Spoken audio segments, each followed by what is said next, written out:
오늘 말씀의 제목은 감사 찬양으로 완성되는 하나님의 일입니다. 이 시간 감사 찬양으로 완성되는 하나님의 일이라는 제목으로 하나님 말씀 전하겠습니다. 저를 포함한 우리 성도님들은 하나님 나라의 백성이요 하나님의 일을 하는 자입니다. 그렇다면 하나님의 일을 하는 우리에게 있어서 빠뜨릴 수 없는 덕목은 무엇입니까? 물론 이 질문에 대한 답 역시 본문에 따라 다를 것 같습니다. 오늘 본문은 하나님의 일을 하는 자의 빠뜨릴 수 없는 덕목은 감사 찬양이라고 밝히고 있습니다. 그래서 오늘 말씀의 제목이 감사 찬양으로 완성되는 하나님의 일입니다. 그렇습니다. 말씀 제목에서 직관적으로 알 수 있는 바와 같이 하나님의 일은 감사 찬양으로 완성됩니다. 어떻게 우리가 감사 찬양으로 이어지지 않는 하나님의 일을 상상할 수 있겠습니까? 이 시간 하나님의 일을 감당하고 있는 우리는 하나님의 일을 감당하고 감사 찬양을 올리는 다윗 왕을 이어서 감사 찬양을 올리기를 바랍니다. 다윗 왕은 하나님의 임재를 상징하는 하나님의 언약궤를 자신의 거처 다윗성으로 또 예루살렘으로 옮기는 데 성공하였습니다. 이렇게 하나님의 일을 성공한 다윗은 하나님을 기뻐 찬양하지 않을 수 없었습니다. 심지어 자신의 아내 미갈이 자신의 모습을 보고 업신여길 정도로 기뻐하였습니다.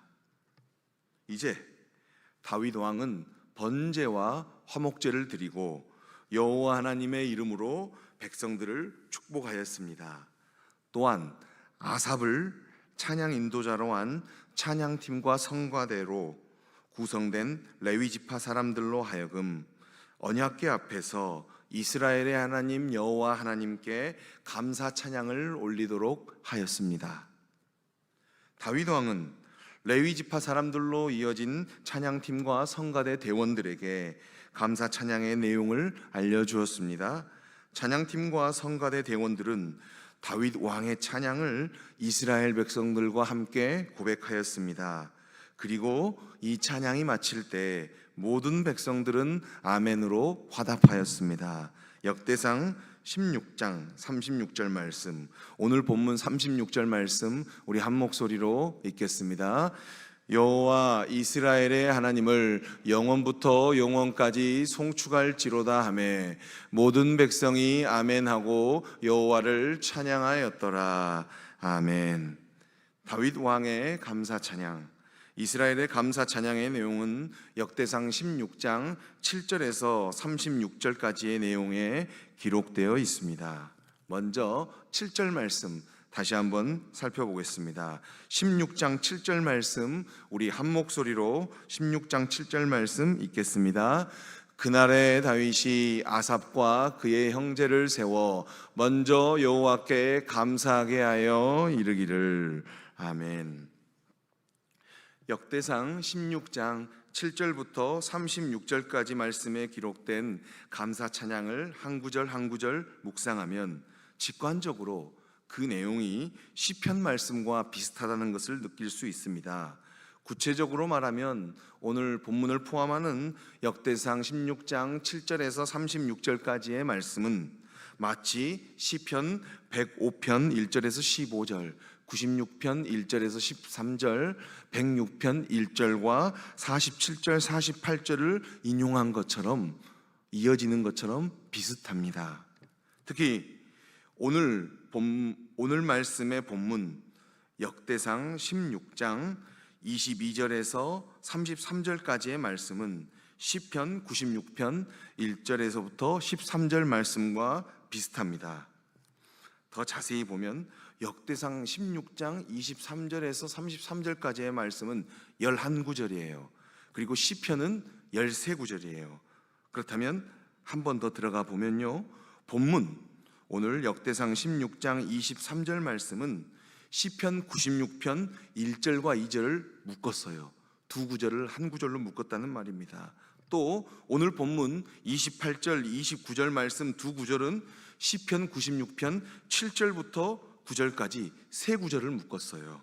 이렇게 말씀을 묶어서 비교하면 역대상의 11구절과 시편의 13구절은 평행구, 같이 11구절을 이룰 수 있다고 볼 수 있습니다.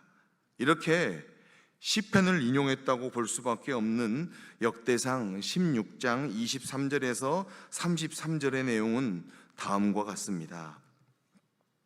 감사 찬양의 대상이신 여호와 하나님은 모든 열방의 찬양의 대상이시요 모든 만물의 창조주이시며 아름답고 거룩한 예배를 받으시기에 합당한 분이시다. 이러한 내용입니다.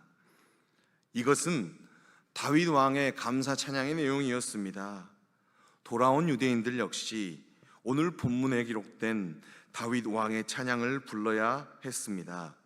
비록 돌아온 유대인들은 페르시아에 파견한 총독의 지배를 받았기 때문에 다윗 왕은 언감생심 꿈꿀 수 없었으며 예배드릴 장소도 없었고 북이스라엘과는 완전히 단절되었지만 말입니다. 우리 또한 어려운 환경과 상황에 있을지라도 다윗 왕의 감사 찬양을 불러야 합니다. 본문 오늘 역대상 16장 34절에서 36절 말씀은 시편 106편 1절과 47절 48절 말씀과 비슷합니다.